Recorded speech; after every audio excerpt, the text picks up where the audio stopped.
Nous sommes toujours en direct sur Radio RBS 91.9 FM. Vous écoutez Sceptique, l'émission qui ne cherche pas à avoir raison mais à mieux comprendre. On a parlé de sens, d'autonomie, de passion, de cette envie grandissante de construire un travail qui nous ressemble.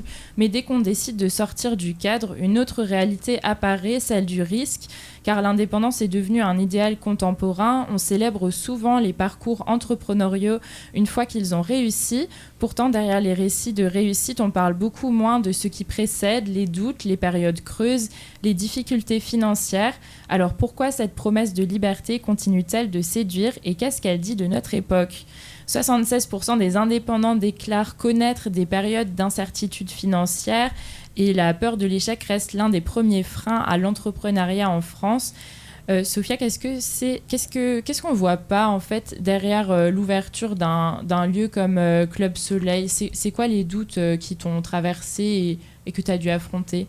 Et que tu affrontes peut-être encore, en fait. Oui, que j'affronte encore. C'est ce que je te disais avant sur tout ce que ça comporte d'avoir un lieu physique et les charges, en fait, qui, dès le départ, sont là, sont fixes et vont continuer à l'infini. À l'inverse, où quand tu as un job indépendant, tu peux te lancer et voir un peu petit à petit et attendre que ton activité prennent de l'ampleur. Quand tu ouvres un lieu physique, tes charges, dès le premier jour où tu ouvres, elles sont là. Et donc, dès le premier jour où tu ouvres, il faut que tu puisses les payer, quoi. Donc ça peut être un gros stress au début, surtout quand tu te lances de zéro. En l'occurrence, j'ai ouvert un espace de bien-être, mais je ne suis pas coach, je ne suis pas prof de yoga, je ne suis pas prof de pilates, donc je n'avais pas de communauté dedans. Donc c'est vraiment un départ de zéro. C'est sûr que ce n'est pas évident. Mais bon, après, le projet, moi, m'excite tellement que c'est génial de faire ça. Mais dans un lieu physique, c'est vraiment ça, les points sur lesquels il faut faire attention, c'est les financements, dès le départ. Et après, ce que tu disais, ce qu'on voit moins, c'est que moi, je connais pas mal d'indépendants, alors pour le coup, pas qui ont ouvert des lieux physiques, et il y en a beaucoup qui ont des jobs à côté, parfois, même si c'est des 10 heures, des 15 heures, ou parfois au lancement. Moi, j'ai aussi une activité à côté, je fais du mannequinat, même si c'est pas régulier, c'est ce qui me permet de me payer là, à l'instant T, là où je peux pas encore me retirer de salaire du club. Et je pense que c'est important de le dire aussi, parce que comme on fantasme beaucoup sur l'entrepreneuriat, on a l'impression que les réussites se font comme ça du jour au lendemain. C'est pas le cas. La plupart du temps, ça met du temps. Et il y a beaucoup de personnes qui ont des doubles activités pour pouvoir s'assurer une sécurité financière, quoi. Il faut pas avoir honte de ça. Et comment tu vis l'incertitude, puisque c'est un projet qui dépend entièrement de toi ? Alors, il dépend entièrement de moi, oui et non. J'essaye de faire en sorte que sur le long terme, il ne dépende pas entièrement de moi. Comment je vis l'incertitude ? Tout ce que je propose au club, en fait, sur le bien-être, la gestion du stress, l'alimentation, etc., sont des outils que j'utilise moi-même au quotidien. Et pour avoir traversé justement des périodes difficiles où j'ai pu faire de l'anxiété, des crises d'angoisse, etc., j'arrive beaucoup à écouter mon corps et je capte maintenant très vite les signaux et je sens quand je vais péter un plomb. Et du coup, je sais comment ralentir, je sais quoi mettre en place, je sais comment prévenir. Et je pense que ça, c'est important aussi à savoir pour les indépendants, c'est vraiment de gérer son stress et son mental. C'est primordial parce que sinon, ça peut être presque dangereux pour ta santé mentale si ça, c'est pas géré, quoi. Donc, au-delà, en fait, de la routine du quotidien et du fait d'être bien entouré, tu recommanderais des différentes choses à implémenter si tu es indépendant ? Alors, bon, déjà pour tout le monde, en soi. Oui, c'est sûr. L'alimentation, le mouvement, les principes de respiration, gestion du stress, c'est des choses qui devraient faire partie de la vie au quotidien, qu'on oublie un peu, qui deviennent justement, les gens maintenant doivent venir dans des clubs pour faire ça alors que ça devrait être naturel. Mais oui, bien manger, avoir les bons apports, ça va impacter ton cerveau, ça va impacter ton stress. Le fait d'être en mouvement régulier, de faire du sport, quelle que soit la façon de le faire, enfin même pas forcément du sport, mais marcher, faire des mouvements, c'est important parce qu'on est beaucoup trop sédentaire et ça aussi, c'est délétère à terme. Et après, d'autres pratiques, en fait, moi pour ma gestion du stress, j'aime les pratiques qui en fait vont comment on appelle ça ? Tu vas confronter ton corps à des stress de façon volontaire pour justement lui apprendre à s'adapter. Donc ça va être du sport à haute intensité, tout ce qui est exposition au froid, sauna, les exercices de respiration par exemple avec des phases d'apnée, Tout ça, c'est des trucs super intéressants pour justement aller dans des états de stress physique, mais souhaités, que tu vas toi-même rechercher. Et ça apprend à ton à ton corps, à lui-même se réguler. Donc, c'est des choses que moi, je pratique et qui m'ont beaucoup aidée ces dernières années. Et justement, là, je suis face à des situations sur le papier très stressantes, mais je les gère 1000 fois mieux que des petits trucs d'il y a 5 ans, quoi. DJ Q, est-ce que tu appliques les recommandations de Sophia ? Ouais. Tu viens rendre visite au Club Soleil ? En fait, j'ai fait tout ça de moi-même. Je fais des techniques de respiration qui s'appellent le Wim Hof, que tu dois connaître, j'imagine.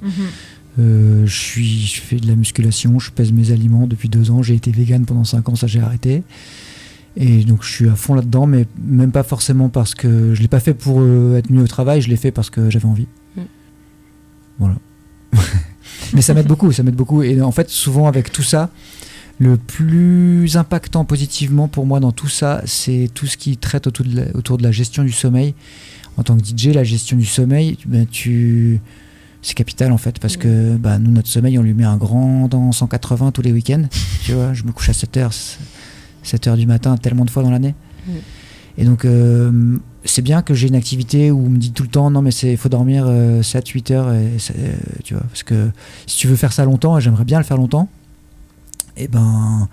il faut s'entretenir, quoi. Il n'y a pas le choix, tu vois. Il n'y a vraiment pas le choix. Et tu disais que tu avais directement été accompagné par Lire le Temps, mais l'industrie de la musique, c'est quand même quelque chose de fluctuant. Pour toi, comment on construit une activité durable dans ce milieu-là ? Il faut jamais lâcher l'affaire. Il faut toujours aller de l'avant, même si les scores ils sont pas ouf et qui te plaisent pas, il faut quand même aller de l'avant. Et puis en plus, il y a pas mal de choses qui sont visibles, qui sont pas sexy, mais en fait c'est quand même une grosse industrie où on est en France, il y a beaucoup d'aides, il faut les chercher, et puis il faut pas lâcher l'affaire. C'est pas parce que ton album il a pas marché ou ton clip il a pas marché que ça va pas marcher par la suite. Il faut jamais s'arrêter, quoi. Et honnêtement, on dit qu'on voit des success stories et tout, mais en fait, quand tu regardes vraiment les success stories, quand tu écoutes vraiment des podcasts, je sais pas, pratiquement toutes les entreprises, tu lis la biographie du PDG de Nike ou de Dyson et tout ça, c'est tous des mecs, ils sont passés à 2 poils du banqueroute, mais du vrai banqueroute, du truc où je vais en prison parce que j'ai plus d'argent et c'est bon, je disparais, quoi. Ils sont passés à ça, et juste après avoir passé ce cap-là, tout s'est débloqué. C'est à chaque fois le point commun de toutes ces histoires. Tu penses que c'est un passage obligé ? Pour ceux qui veulent vraiment le faire très très gros, ouais, je pense qu'il faut absolument tout risquer dans des niveaux où je sais pas comment ils ont fait. Enfin, vraiment, c'est des niveaux d'investissement. Tu te dis, ils ont vraiment eu beaucoup de chance, ces gens, à des moments. Mais parce qu'ils ont tout misé aussi, donc, tu vois. Moi, je suis pas quelqu'un qui suit dans la religion et tout, mais je crois quand même au concept de aide-toi et Dieu t'aidera, quoi. Enfin, en tout cas, si tu donnes tout, à un moment donné, il va quand même y avoir un truc du karma où tu vas te dire, ok, là, je sais pas comment ça se fait, même ça fait, je sais pas, 5 ans qu'il n'y a rien qui fonctionne. J'ai joué ma dernière carte et là, maintenant, ça marche. C'était aussi un peu le cas pour moi, mais à une plus petite échelle, je dois, bien sûr, que des exemples comme ça, quoi. Oui, parce qu'on parlait du bien-être physique, mais est-ce qu'il y a des pratiques peut-être plus psychologiques ou mentales que vous implémentez aussi dans votre quotidien ou que vous faites régulièrement pour continuer à croire en votre projet et à affronter les périodes de... Il y a forcément des périodes de doute, non ? Ouais. Qu'est-ce que Sophia, tu fais ? t'as envie de répondre ? Alors, pour garder mon équilibre mental, j'essaye de faire de la méditation avec ces exos de respiration dont on parlait. Pas assez régulièrement, clairement. En ce moment, j'ai vécu les dernières semaines assez stressantes et comme tout le monde, j'ai le réflexe de du coup mettre de côté les trucs qui me font du bien parce que j'ai pas le temps. Mais voilà, il faut faire l'inverse et réussir à être justement aussi assez rigoureux sur ce qui nous fait du bien. Mais sinon, sur l'état d'esprit, en fait, c'est travailler son état d'esprit. Et ce que j'avais envie de dire quand tu parlais là des récits là, des gros entrepreneurs, je pense qu'il y a un point commun aussi, c'est la confiance en soi et le fait de vraiment croire 100% en son projet et avoir confiance en soi, parce que tu vas te manger des murs, tu vas vivre des trucs durs. Si toi-même tu crois pas en toi et ni en ce que tu fais suffisamment pour continuer, c'est sûr que tu vas lâcher à la première difficulté, et c'est là que le mental est super important.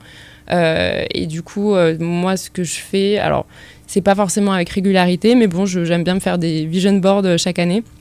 où je mets en image les objectifs que j'ai pour l'année. Pour le coup, je me mets des trucs abusés, quoi. Moi, j'y vais, hein, tu vois, même si je l'atteins pas. Tu te dis que même si tu vis un super gros truc, si tu n'atteins que 10% ou 50%, c'est déjà trop cool. Et en fait, tu fais croire à ton cerveau que toi-même t'y crois. Et donc, forcément, tu vas tout faire en sorte d'aller dans cette direction-là, quoi. Donc il y a ça, et après donc des choses qui permettent de visualiser mieux où tu as envie d'arriver, en fait. Ouais, c'est ça. En fait, c'est plus une façon de se dire que à ton esprit, quoi, que cette réalité-là est possible, parce que si toi-même t'y crois pas ou tu l'envisages pas, du coup c'est ça, tu peux risquer de viser plus petit et tu t'auto-limites, en fait. Alors que si tu te dis que il y a une version de ta vie où c'est possible, tu vas tout faire, en tout cas. Tu vas aller dans la direction, et après, peu importe ce qui se passe, t'as pas la main mise sur tout, quoi. Mais en tout cas, tu vas mettre en place les actions pour. Et c'est vrai que depuis quelques années, j'ai tendance à faire ça. Et puis, pareil, pas de façon régulière, mais j'essaie de me fixer des objectifs écrits, de faire le point régulièrement pour voir où j'en suis, et d'essayer de rêver grand, quoi. Parce que je vois tout ça comme un jeu, et faut se faire kiffer, quoi. Piu, maintenant que tu as rêvé trop petit, est-ce que tu fais des vision boards ici ? Moi, je fais pas des vision boards, mais je me fixe des objectifs quand même. Ok. Pour aller de l'avant, parce que je me vois un peu comme une entreprise, et je trouve je sais qu'une entreprise qui va pas de l'avant, c'est une entreprise qui meurt. En plus, je suis quand même sur un marché ou dans un métier où tout a beaucoup évolué. J'ai commencé, il y avait des vinyles, il n'y avait pas d'ordinateur, il n'y avait pas de réseaux sociaux, quoi. J'ai commencé avant MySpace. Wow. Du coup, bon. C'est ce que j'allais te demander justement quand tu dis t'as pas visé assez grand, mais finalement, est-ce qu'on avait toute cette vision qu'on a actuellement avec Internet et son développement ? Est-ce que tu pouvais imaginer finalement tout ça ? Oui, si quand même. Ouais. Je veux dire, je me disais que être vraiment, tu vois, moi j'adorais Cut Killer, et je me disais que devenir comme ça, c'était pas possible. Tu vois. Ok. Tu vois, c'était trop, quoi. Tu vois, j'arrivais pas à visualiser ça dans ma tête. Et c'est vrai que le point commun d'ailleurs de tous ces entrepreneurs qui l'ont fait gros, c'est aussi qu'ils avaient une vision claire au départ. Ils avaient tous ça. Et du coup, ils vont vers ce truc. Alors que moi, j'ai quand même tâtonné, quoi. Ça te fait réagir, Sophia ? Ouais, ça me fait penser aussi à l'histoire de l'entourage, et que ce soit l'entourage physique ou l'entourage des ressources que tu vas consommer aussi. C'est clair. Et moi, c'est un peu ce que j'ai consommé, tu vois, les podcasts, etc. C'est ça qui m'a un peu, entre guillemets, normalisé le fait de oser se lancer et faire des trucs fous. Ouais. Parce que dans ton entourage, si t'as pas d'exemple, il se peut qu'il n'y ait pas d'exemple. Moi, mes parents sont pas entrepreneurs, personne dans ma famille n'a fait ça. Mais en fait, c'est à force d'écouter des podcasts de personnes qui me ressemblaient, des femmes, parfois des femmes jeunes, qui partaient de rien non plus. C'est ça qui m'a fait me dire, en fait, si elles l'ont fait, pourquoi pas, quoi. Ouais, mais ça, c'est très important, parce que quand on te dit tout le temps... c'est risqué, c'est quand dangereux, même, tu devrais pas faire ça, t'es sûr, attention, il y a quand même pas beaucoup de gens qui arrivent et tout, et que c'est des gens qui comptent beaucoup pour toi qui te le disent. Et qui projettent leur propre peur aussi, sûrement. Bien sûr. Toi, tu te dis, attends, ok, si j'arrive à faire déjà un semblant de vie avec ça, je suis déjà refait, quoi. Dommage, tu vois.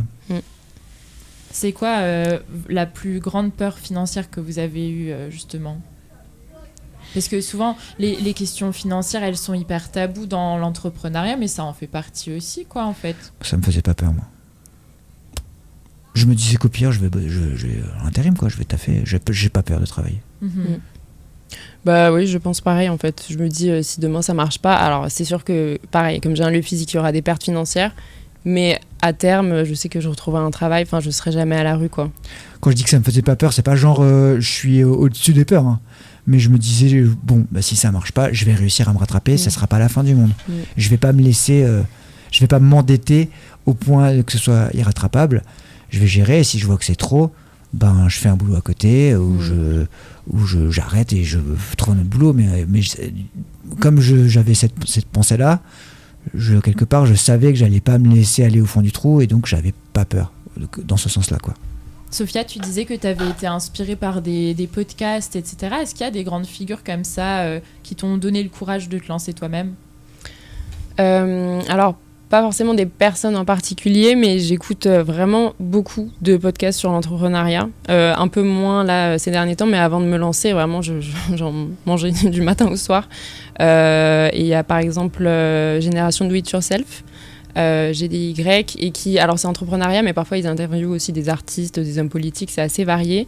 T'as le podcast de Pauline Léniaud aussi, avec qui j'ai eu la chance de faire un podcast, comme on appelle ça, une leçon, où j'ai pu du coup lui poser des questions un peu techniques sur l'entrepreneuriat. Mais elle interviewe aussi des artistes, des entrepreneurs. Et puis après, il y a le podcast des locomotives. Je pourrais en citer plein, mais voilà, c'est un peu des récits de vie. C'est ça qui m'intéresse. Alors parfois, ils parlent un peu stratégie, business, etc. Mais c'est surtout des récits de vie et qui montrent que, j'allais dire, tout est possible. C'est un peu facile de dire ça parce que on part pas tous du même endroit. Mais en tout cas, qui montrent que parfois, même si le contexte de base ne donne pas l'impression que c'est réalisable, qu'en fait, on peut quand même faire de grandes choses et créer quelque chose même en partant de rien, quoi. Comment vous faites quand la motivation disparaît ? En fait, quand la motivation disparaît, dans mon cas, si maintenant je suis booké pour 4 soirées dans la semaine et que je suis pas motivé, j'y vais et je les fais. Ouais. Autrement. Il n'y a pas le choix. Ce qui est vraiment compliqué dans mon cas, tu nous expliqueras après comment c'est pour toi, mais notre métier, c'est d'ambiancer les gens. T'as pas toujours la tête à ambiancer les gens. Tu vois, quand du côté personnel ça va pas bien, c'est quand même compliqué. Si t'es en concert avec ton groupe, c'est un peu un côté récitation, alors ça va. Mais en soirée, c'est plus compliqué parce que tu composes et t'as tes propres émotions et tu fais avec le retour des gens et ça peut être parfois difficile. Tu vois, par exemple, je sais pas, t'es jeune, t'as 25 ans, t'es en période de rupture et il faut que t'amènes la fête aux gens. Là, c'est dur. Mais c'est aussi là où tu vois que t'aimes vraiment ce que tu fais parce qu'à la fin de la soirée, tu te dis attends, mais en fait, c'était dur la première heure et après, je me suis laissé emporter par les gens, par la musique et j'ai un peu oublié tout ça le temps d'un moment. Et je me dis, mais en fait, c'est parce que j'aime vraiment ça, c'est vraiment mon truc. En fait, ça m'a sauvé. Show must go on. Voilà. Il n'y avait pas d'excuse, tu vois. Enfin, il n'y a pas d'excuse dans ce boulot-là, il n'y a pas... Si tu veux vraiment le faire, normalement, tu peux le faire tout le temps. Après, je te parle pas non plus d'exemples où c'est des drames. Je pense que si demain, je vis un vrai drame, j'appelle l'organisateur de soirée et je lui dis, écoute, là, il y a eu, je sais pas, le décès d'un tel ou d'un tel, et là, je peux pas, tu vois. Vaut mieux qu'on appelle un collègue. Et il comprendra. Et toi, Sophia, comment tu navigues à travers les doutes ? Ouais, quand je manque de motivation, je me rappelle juste pourquoi j'ai fait les choses. Et quand t'es passionné et que tu sais ce que t'as envie d'apporter aux gens, tu vois, en fait, tu continues. Je sais pourquoi j'ai créé ça, dans quel but. Je vois aussi avec le retour des clients ce que ça leur fait. Et c'est magique, quoi. Donc, je m'accroche à ça. Et aussi, l'autre sujet, c'est que quand je vois que j'ai moins de motivation, en général, c'est juste parce que je suis fatiguée. Et donc, à nouveau, on y revient à la rigueur du repos. Je me prévois des phases pour me recharger, pour pouvoir revenir en meilleure forme, quoi. Mais il y a des limites, quoi. Ouais, c'est ça. C'est-à-dire qu'il y a des moments où il faut aussi savoir dire non. On t'appelle pour certaines choses, il faut savoir dire non. Moi, j'essaye de le faire, mais c'est quand même difficile. Le fait, je dis non jusqu'à ce que oui, mais ça, je peux pas refuser, mais ça, je peux pas refuser. Et du coup, je me retrouve à pas dormir des fois, à faire des tunnels et ça serait mieux de réussir à l'éviter parce que de toute façon quand tu fais ça aussi tu travailles moins bien, clairement. Tout à l'heure on disait qu'il y avait peut-être un pan de la personnalité qui était aussi en jeu dans le fait d'être indépendant. Est-ce que vous fonctionnez de manière plus cyclique ou vous avez un rythme de production ou de créativité qui est quand même assez régulier et comment vous travaillez avec ça ? Est-ce que justement le fait d'être indépendant, ça aide aussi si vous êtes des personnes qui travaillent plus de manière cyclique, vous avez des pics de motivation, etc. Des fois, je travaille plus parce que j'ai plus de soirées, donc c'est cyclique dans ce sens-là, mais si j'ai pas de soirée, je travaille quand même, c'est juste que je vais peut-être m'arrêter à 22h au lieu de m'arrêter à 4h du matin, quoi. Ouais, c'est un peu en fonction de la demande, tu vois. Mais si j'ai pas beaucoup de soirées, je suis quand même content de pouvoir du coup créer, parce que quand t'as beaucoup de soirées, tu cours de soirée en soirée. Et le reste du temps, t'essaies de te reposer, d'être prêt pour la prochaine, etc., de faire un peu de com autour. Mais si t'as pas tout ça, bon alors souvent on stresse un peu parce qu'on a moins de rentrée d'argent, mais c'est aussi l'occasion de créer ta propre musique, de créer ton propre truc. Ça fait du bien aussi. Du coup, ça fait quand même un flot de travail plutôt constant, je dirais. Pour toi, c'est pareil, Sophia, puisque le club, il est ouvert tous les jours, en fait, quasiment. Alors, il y a deux choses. À titre purement personnel, comme je suis une femme, je suis cyclique, par définition. Plus, et donc, forcément, d'une semaine à l'autre, j'ai pas la même énergie, ou j'ai des phases où je suis plus créative, ou des phases où je suis vraiment à plat, et j'ai envie de parler à personne. Donc j'adapte aussi quand je peux me le permettre. Donc ça à titre perso. Et après, par rapport au club purement, on a quand même un aspect de saisonnalité aussi. Septembre, janvier, les temps forts où les gens ont envie de se remettre au sport. L'été un petit peu, enfin avant l'été. Puis après, l'été en lui-même est assez calme. Et à nouveau, fin d'année sur les cadeaux, quoi. Donc pareil, j'adapte. Et puis là, par exemple, j'avais 2 stagiaires avec moi pendant 2 mois. On a travaillé de dingue, on a fait plein d'événements, etc. Là, je sens que moi, je suis au bout de mes batteries. Donc, je vais ralentir aussi si je veux être sûre de pouvoir repartir, quoi. Toujours s'écouter, en fait. Est-ce que vous pensez... on a parlé tout à l'heure d'argent aussi. Vous pensez que c'est un sujet qu'on aborde assez dans l'entrepreneuriat ? Est-ce que quand vous avez commencé, vous avez trouvé les ressources nécessaires ? Est-ce que vous avez des conseils à donner de ce point de vue-là aussi, de comment s'appuyer en fait sur quelque chose ? Je suis pas sûr de bien comprendre la question. Est-ce que vous avez quelque chose à demander à Emmanuel Macron pour les indépendants pour que vous soyez plus tranquille, quoi. Tu sais, moi je suis intermittent du spectacle, c'est un concept qui existe seulement en France et en Belgique, du coup je peux pas me plaindre, quoi. Moi, oui, je pense que je dirais... Alors, la plupart des gens, je pense qu'ils se lancent en indé, souvent le font après un projet de salariat. Donc, tu as 1 an et demi ou 2, je crois, où tu peux bénéficier du chômage, ce qui n'a pas été mon cas. Donc, clairement, ça n'a pas facilité les choses. Mais d'un côté, ça fait que comme tu n'as pas le choix, tu y vas et tu donnes tout. Après, comme je disais, j'ai une activité à côté et beaucoup de gens ont une activité à côté. Après, à nouveau, en fait, il y a tellement de formes d'indépendance que je peux pas tout mettre dans le même panier. Mais je dirais que c'est pas une honte de prendre un job à côté, de laisser le temps à l'activité de monter avant de se détacher et que t'es pas obligé de tout quitter du jour au lendemain pour te dire vas-y, je suis indé, je vais vivre 100% de mon activité. Si ça met 1 an, si ça met 2 ans, si ça met 3 ans, il n'y a pas de honte à ça. Et le mieux, c'est que toi, tu te sentes bien et que que tu mettes les choses en place pour pouvoir faire grandir ton activité de la façon la plus saine pour toi. Et après, purement de choses administratives, je sais pas si j'ai des conseils financiers. Après, avoir des sous de côté. À nouveau, tout dépend de ta façon de gérer ton stress aussi, quoi. Et alors, ton activité n'était pas encore ouverte à ce moment-là, mais DJQ, toi, tu as vécu le Covid. Ouais. Et pendant le Covid, plus de soirées. Comment tu as réussi à passer la dernière grosse vague qu'on a pu vivre dans le monde de la musique, quoi, des soirées ? Ils nous ont fait une année d'intermittence gratuite. Ils nous ont donné 1 an de salaire, quoi. Et ça a réussi à te maintenir ? Bah ouais, et en plus de ça, comme je suis intermittent DJ, mais que je suis aussi enregistré comme créateur de musique, ils ont aussi mis plein d'aides en place. Ils les ont un peu planqués, mais il y avait plein d'aides en place pour les créateurs. Et si tu les fouillais, en fait, comme c'était une période où on sortait beaucoup moins, on dépensait pas beaucoup d'argent, en fait j'ai mis de l'argent de côté pendant cette période. D'accord, ok.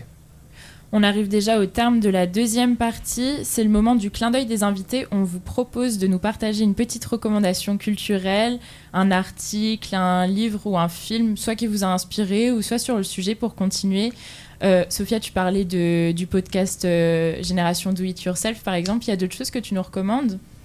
Un film peut-être qui t'a parlé ? Alors un film sur le parcours d'entrepreneuriat et plutôt sur le fait de croire en soi. C'est un film que j'ai vu cet été. Alors j'ai plus le titre en tête, mais c'est une histoire vraie sur 2 mecs qui sont devenus managers sportifs à New York. C'est des Français. Des agents NBA. Ouais. T'as le nom ? Non, mais je l'ai vu. Ouais. On le mettra sur les réseaux sociaux. Ouais. Et il m'a beaucoup touché. Avec Jean-Pascal Zadi. Ouais, exactement. C'est les agents qui ont plus tard signé Wembanyama, quoi. Ah, d'accord. Mm-hmm. Et je trouve que dans ce film, tu vois aussi l'importance de l'entourage, des personnes qui t'entourent, qui croient en toi, qui te soutiennent. Et justement, même quand c'est dur, ça prend du temps. Et que eux-mêmes, ils croient, ils ont tellement cru en eux qu'ils n'ont rien lâché. Et les personnes autour aussi. Eux, c'est un bon exemple. Hein. Le rêve américain. Ah, mais eux, vraiment, ça, exact, ils donnent tellement d'argent qu'ils n'ont pas. Et franchement, ils sont passés à ça marche pas, quoi.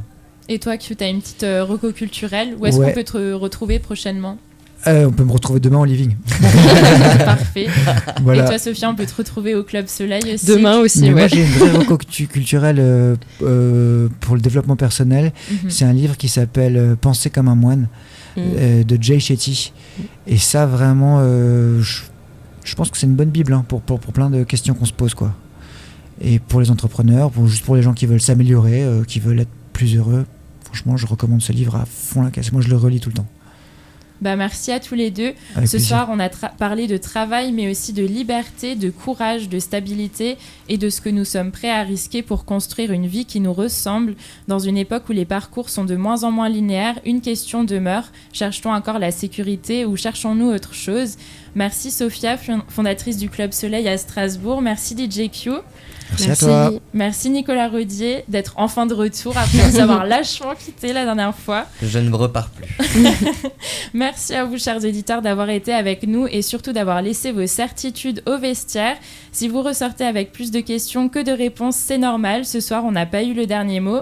Et exceptionnellement, on se retrouve déjà jeudi prochain avec Nicolas Rodier au micro de Radio Arc-en-Ciel pour le printemps du podcast. Ça sera en live YouTube. On vous mettra toutes les infos et le lien du live sur les réseaux sociaux. On s'appelle sceptique.émission sur Instagram, YouTube et les plateformes d'écoute. Pour la suite du programme, je vous laisse avec Une voix sur le pavé et Issam Matlouti qui vous a concocté un cocktail musical éclectique avant l'été. Et en parlant d'été, nous on se quitte sur les sonorités estivales d'Eva et son dernier single Sur la piste. Vous êtes toujours sur RBS, c'était Valentina Lequintrec et Sceptique, l'émission qui ne vous dira pas quoi penser, mais qui espère que vous y penserez encore demain.